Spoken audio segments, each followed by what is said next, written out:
اب ذرا اس منظر کا تصور کیجئے، کفار کہتے تھے کہ محمد صلی اللہ علیہ وآلہ وسلم کا نام لینے والا کوئی نہیں رہے گا، لیکن انہیں کیا علم تھا کہ ان کا اپنا نام لیوا کوئی نہیں ہوگا۔ ان شانیک هو الابتر، بے شک آپ کا دشمن جڑ کٹا ہوگا، بے نام و نشان ہوگا۔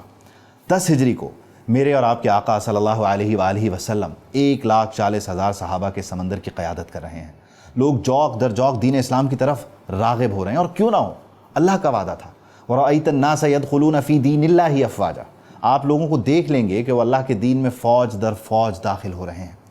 اسی عظیم الشان مجمع کے سامنے قصواں اونٹنی پر بیٹھ کر آقائے دو جہاں صلی اللہ علیہ وآلہ وسلم نے خطبہ حجۃ الوداع ارشاد فرمایا، الا ان دماءکم واموالکم واعراضکم بینکم حرام کحرمت یومکم ھذا فی شہرکم ھذا فی بلدکم ھذا، الا لا فضل للعربی علی عجمی ولا لعجمی علی عربی ولا لاحمر علی اسود ولا لاسود علی احمر الا بالتقوی، مطلب کہ آگاہ ہو جاؤ، بے شک تمہارا خون، تمہارا مال، تمہاری عزت تمہارے درمیان حرمت والی ہے کہ جس طرح تمہارا یہ دن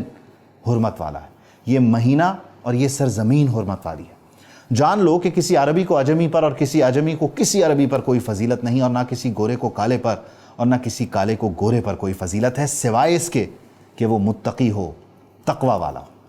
اور آج 1400 سال گزرنے کے بعد بھی میرے رب کا وعدہ اور حکم پورا ہو رہا ہے جو اس نے سورۃ الحج میں اپنے خلیل سے کیا تھا۔ وَأَذِّن فِي النَّاسِ بِالْحَجِّ يَأْتُوكَ رِجَالًا وَعَلَىٰ كُلِّ ضَامِرٍ يَأْتِينَ مِنْ كُلِّ فَجٍّ عَمِيقٍ، اور لوگوں میں حج کا اعلان عام کر دو، وہ تمہارے پاس پیدل آئیں گے، اور ایسے دبلے پتلے اونٹوں پر بھی جو دور دراز کے راستوں سے، اونچے نیچے راستوں سے سفر کر کے پہنچیں گے۔ اللہ اکبر! کہاں وہ اکیلی سیدہ ہاجرہ، کہاں کعبے کی دیواریں اٹھانے والے ابراہیم اور اسماعیل، کہاں مکہ کی سرزمین، نبی کریم کے خلاف سازشیں، اور پھر کہاں 1,40,000 کا مجمع، اور پھر کہاں آج لاکھوں کروڑوں شاخ کا یہ سمندر جو رنگ، نسل اور زبان کے بت توڑ کر ایک ہی لبادے میں ایک ہی صدا بلند کرتے ہوئے کعبے کے گرد پروانوں کی طرح طواف کر رہا ہے۔